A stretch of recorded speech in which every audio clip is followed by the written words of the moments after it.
managed to build that? And are you really impressed with the quality of that defensive structure?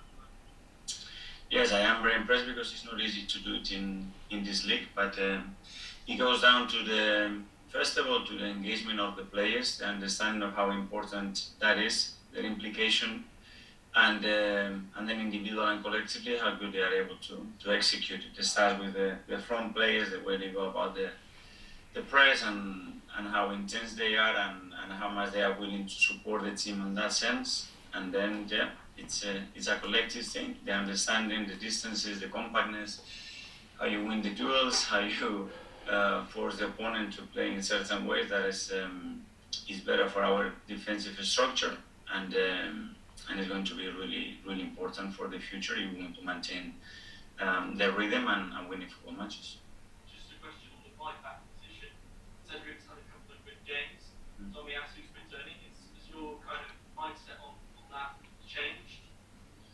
No, it's exactly what I want. That we have players that can play in the same role with different qualities that give us different options, and that you have the rationale that they both can perform at the highest level, and that's the case now. And finally, a word on your opponents tomorrow. You played them recently. Since then, they've had 2 wins against 2 top clubs. Yeah. What do you take away from Wolves since you last played?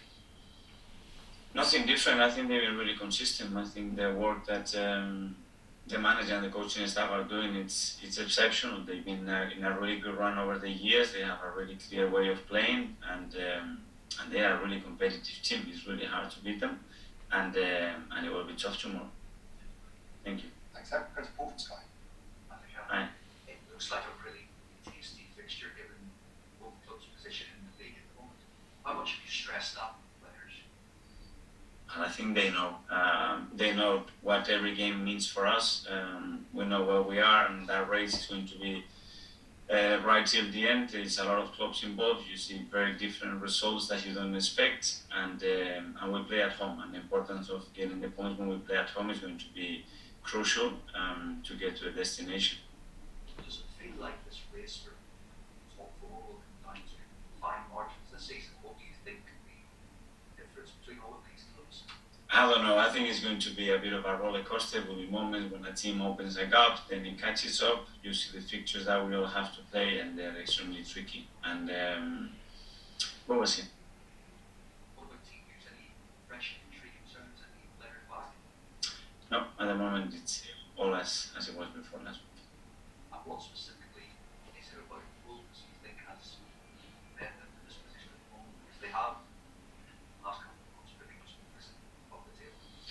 Well, first of all, the recruitment policy and the players that they have brought in, with the qualities, with the characters, and the specificity for the way they play, then obviously the defensive performances, they've been superb. The amount of goals that they conceded, if they have the creativity that they have and the goals that they have, that combination is going to be always a positive outcome. On the top 4 again, how important will qualifying for the Champions League be for your vision for this football club? I think for the club, this is where we want to play, and this has to be the aim to every year be playing amongst the best teams in the world, and that's what we want to do. What has the club said to you about possibly extending your contract? It's just that I am really happy here, and my aim is just to build with the club a winning team, a team that people enjoys watching, that feels identified with, and that can transmit what we want football-wise and as an organization. It feels like there has been a lot of progress here. I just wonder if something I didn't give it that being the natural next step, because that's something that all parties will be just happen. I just think things will happen naturally, that it have happened over the last few months, and now our focus has to be delivering what we want to deliver. Next one. Mikel, just on that, so is it a feeling at the moment from you that the club's in the best shape it's been since you've been in charge, and that's why you're so happy with the situation? Well, I'm happy with the direction that we are taking. I'm not happy with where we are and where we want to be. That's for sure, because we want to be competing and really challenging the best teams in this league in consecutive seasons, and we are not there yet. But I think the team is evolving in the right direction. The projects like the phases that we proposed, they are happening, and there are a lot of positives to take, but we are not there. When you watch, you're a football fan, when you watch the Champions League, you must aspire for that to happen next season. So how much does it need to happen for Arsenal for you to get back into the top four? Do you miss the Champions League? I do a lot, because as a football player, I have experienced, and it's one of the best feelings that you can have, to be surrounded by opponents that are the best in the world and challenge yourself and evaluate yourself against that type of opposition. And then obviously as a club, you play in a competition that brings the club to a different dimension, different impact, a competition that is very attached to this football. You've got 45 points to play for. It's in your own hands. How will the players handle that pressure that you can finish fourth this season? There is going to be that talk till the end, or mathematically that is possible, but our focus has to be today. Train well today, prepare well today, be mentally ready, physically ready, tactically ready tomorrow to play a really difficult match, and tomorrow show it on the pitch. That should be the only aim. Ian from Talksport. Hi, Mikel. Hi. Big games of all. What have you made of your opposite number, Bruno Lage? Because there's too much known about him apart from being wrong for Swansea. Yeah, he's taken the reins from Bruno Lage. Done a pretty good job. A really good job. I think Nuno set different standards at that club, and the work that he did, I think it was phenomenal in every sense. I think he established the club in the Premier League into a different level, and then Bruno has come here with his own ideas, and he's put the team again in another level, and the way they are competing and playing, it's remarkable. Lots been asked about Arsenal being in the top four and Champions League. In a way, you were ahead of schedule. I mean, we are where we are, and I'm happy that we are in this position, and we want to make the most out of it. And again, that can be the aim, and that should be the goal and the objective. But the focus has to be today. I was with Antonio Conte yesterday. He was talking about strikers. He said you can get your wife wrong, you can't get your striker wrong. You have to be absolutely 100% your striker. You've only got two, Lacazette and Ketia. I know goals are coming from elsewhere. How much are you going to be relying on two strikers? Well, when you see the teams that they win championship and European competitions, you see the teams that Antonio had in the past, the amount of goals that they have scored, there is a huge relation there. So he's probably right. I don't know the comparison with the wife, but it's a good one. You're not playing Mr. Arteta up front? No, not at the moment. Last one, which is slightly more serious.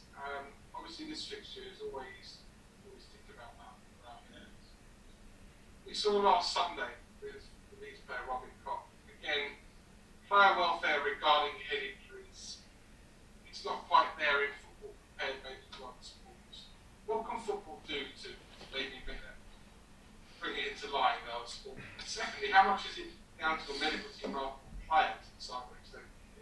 Well, I think we made a lot of progress there to where we were a few years back, and we have to continue there. In the case of Raúl, it was a really scary moment.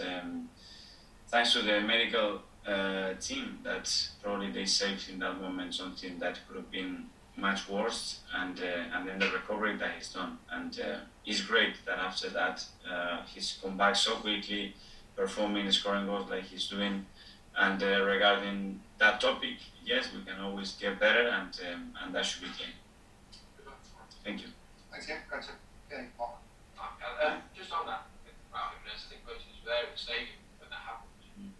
So you could even hear it happen, because obviously we might have thought. Was that one of the scariest moments you've had in one before? Yeah, I had others, but that was one of them, because straight away when you see the reaction, the anxiety that suddenly in team doctors and everybody was involved trying to assess what was happening, it was frightening. And thanks God he ended the right way, but it looked really, really bad.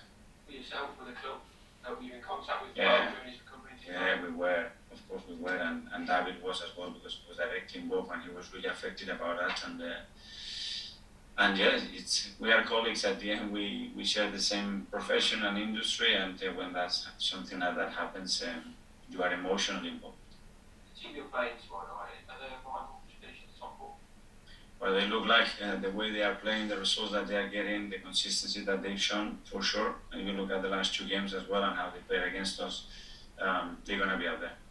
Saw Emile score again at the weekend. That's 10 goals and 2 assists this season now. Many Zoom calls ago, you said if he was going to be a top player, he needed to be more consistent. Are you now seeing the output of goals and assists that he needs to provide? Yeah.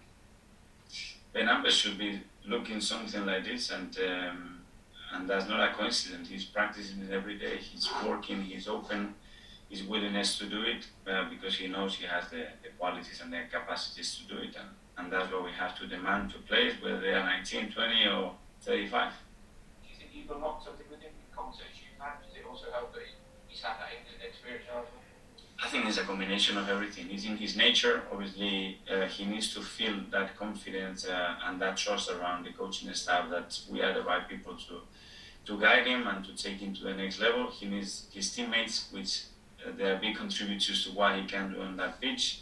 He needs to feel love. He needs the right environment around his family, girlfriend, whatever is next to him. And when that happens, then he got a good chance. And finally, in the broadcast section, we go to Nick. Yeah. One of the changes since we used to come here regularly is we've got some more cameras in the room, filming a documentary about you and players and all that. How's that impacted you and how you coping with the extra attention there? Well, it's another experience. I left it once, obviously when I had a different role, but at least I knew what it was.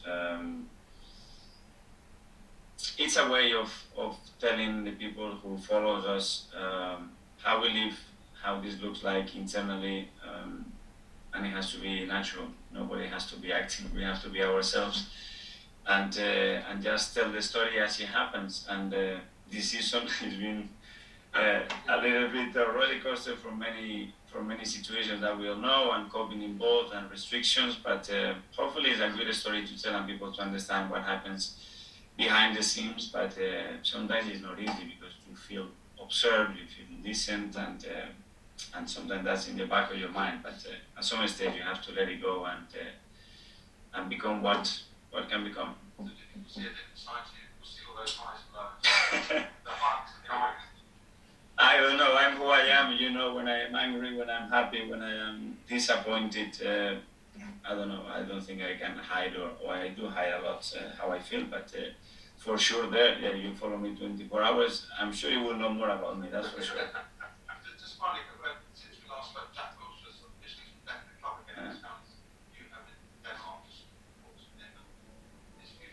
Well, first of all, thank you for what he's done all the time with us. It's been great to have him. I think I'm speaking on behalf of everybody at the club. It's been absolutely a pleasure to have Jack back, to enjoy him watching play again next to us, to have him around, the inspiration that he's for all the young people. And hopefully we can help him. We have helped him a little bit as well because he had some doubts what to do, whether to start coaching or continue playing. And I think this group of players have given him again that necessity to experience on a daily basis how magnificent it is to feel like a football player. And I think he wants to experience that again, and we wish him the best of luck. From the outside, he seems to have matured a bit since we saw him singing songs with you. Up the race. Yeah, I think it's come a long way, Jack. I don't think he can lose as well that spontaneity that he has and that character and the funny moments that he produced because he's part of Jack, but obviously years gone by and he has matured a lot.